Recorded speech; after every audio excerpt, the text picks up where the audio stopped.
Bom, a gente fala agora de um assunto que ao longo dos anos já vem sendo abordado bem aqui na programação do Canal do Boi, que é relacionado à invasão de terras, principalmente no estado de Mato Grosso do Sul. Sobre esse assunto nós conversamos agora com a advogada Luana Ruiz, especialista aí no direito agrário. Luana, muito bom dia para você, seja bem-vinda. Olá, bom dia a todos aqui que acompanham o Canal do Boi. Eu quero mais uma vez agradecer a oportunidade de estar aqui conversando com vocês e com todos aqueles que acompanham o programa.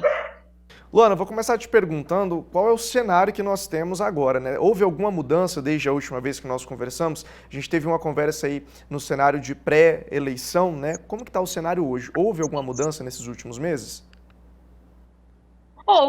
Houve uma mudança em razão do resultado aí das urnas, né? Então, nós tínhamos uma previsão de continuar uma estabilidade, de continuar um bom diálogo, de continuar esse avanço positivo nas políticas fundiárias, tanto de demarcação de terras indígenas, como na questão dos processos de reforma agrária. E nós tivemos, então, esse resultado. Não sei o que vai acontecer, estamos aí ainda na expectativa até 1º de janeiro, né?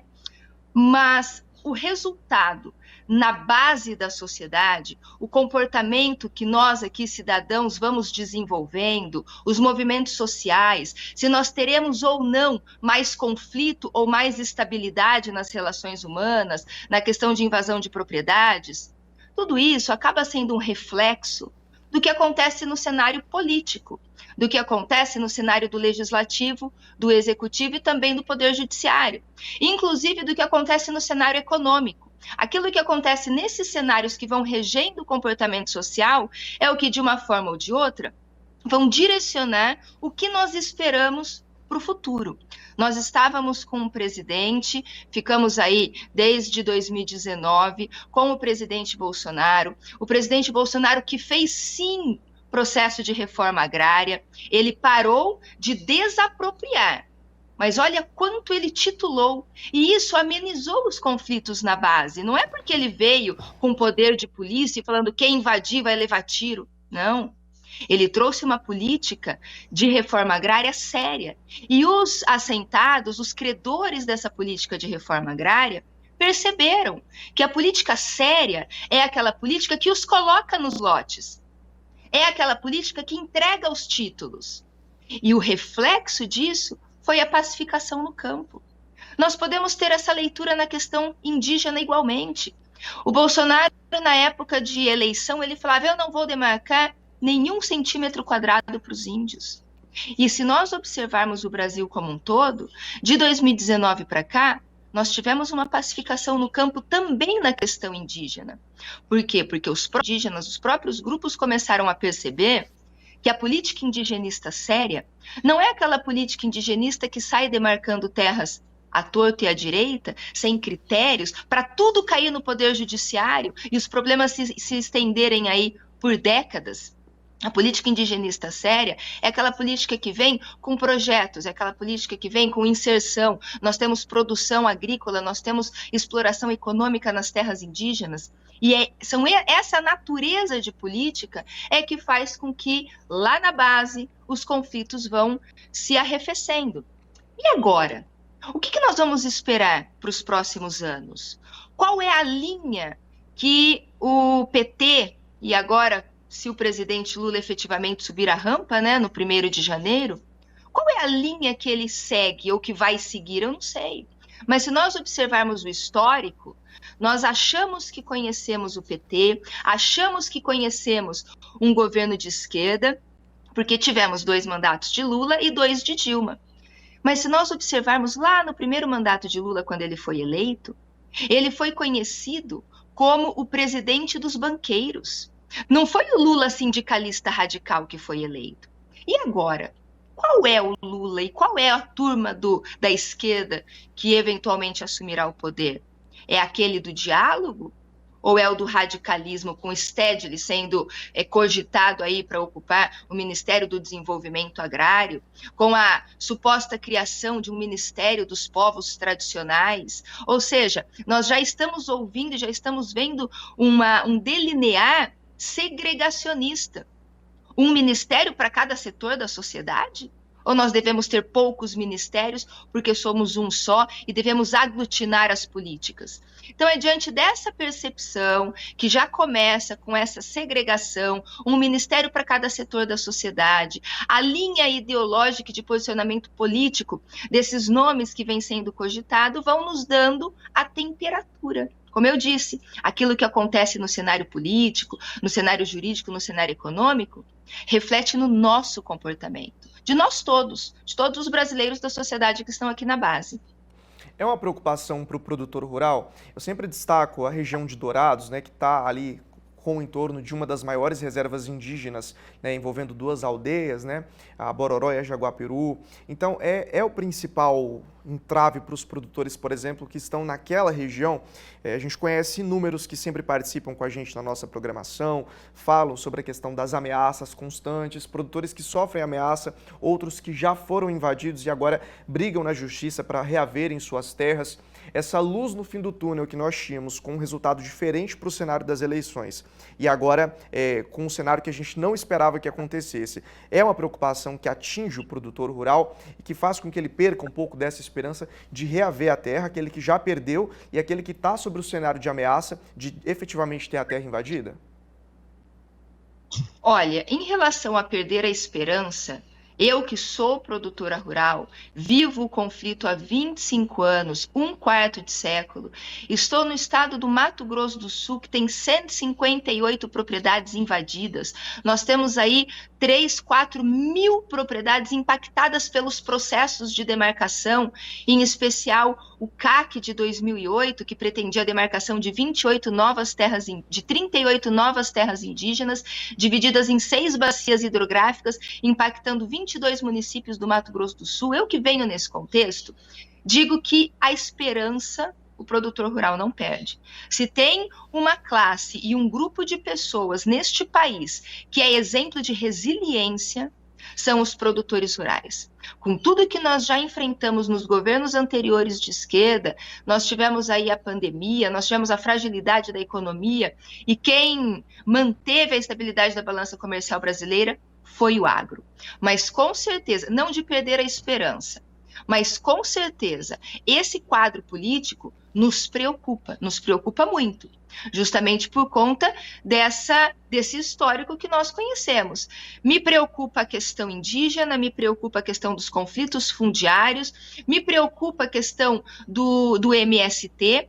Nós tivemos uma queda abrupta, nós tínhamos uma média aí de 300 a 400 invasões por ano nos governos anteriores.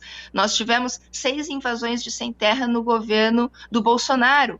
Então, essas questões que vão afligindo a estabilidade das relações humanas me preocupa muito. Outra preocupação, a questão ambiental. Nós voltaremos a ter uma questão ambiental predatória, né, nas nossas propriedades. Eu tive a oportunidade de estar no governo Bolsonaro em 2019, lá na Secretaria Especial de Assuntos Fundiários, supervisionando o INCRA. São centenas de processos.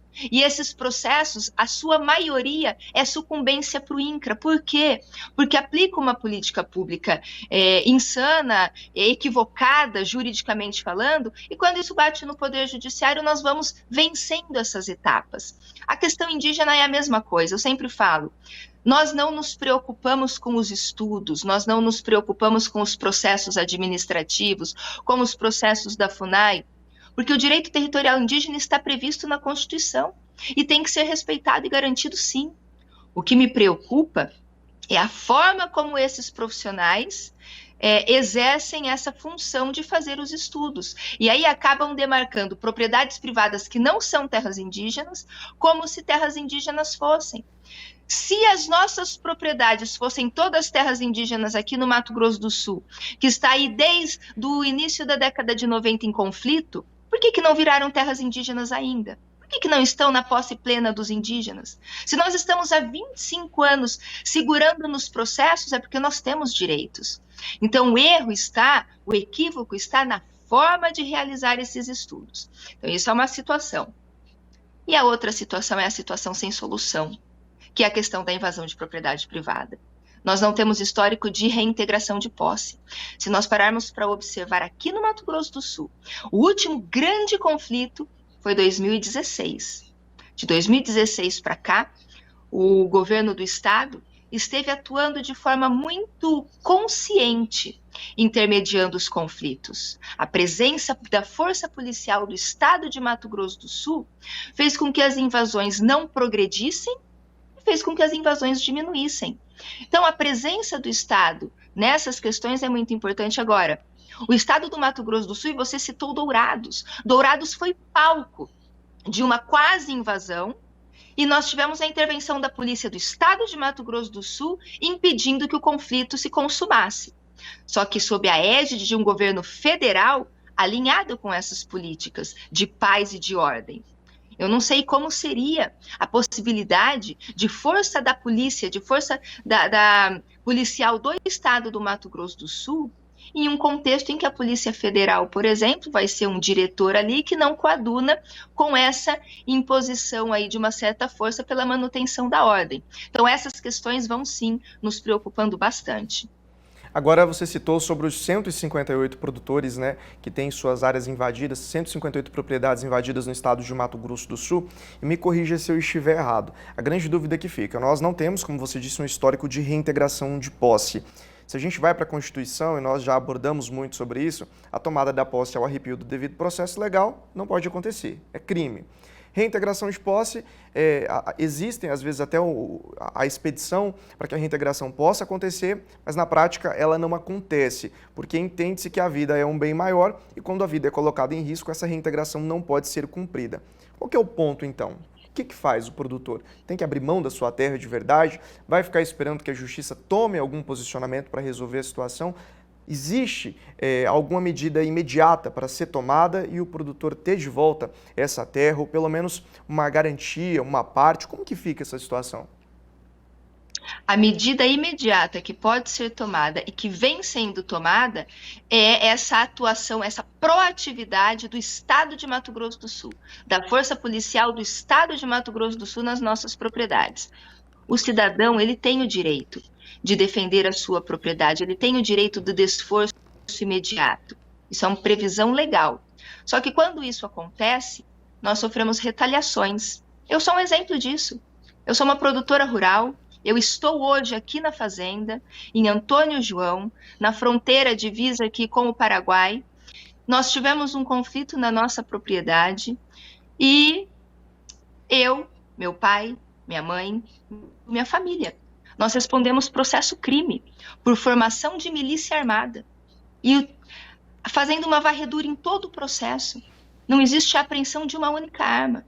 Então, a lei me permite, como cidadã brasileira, fazer a defesa da minha propriedade, mas o sistema me coloca como bandido.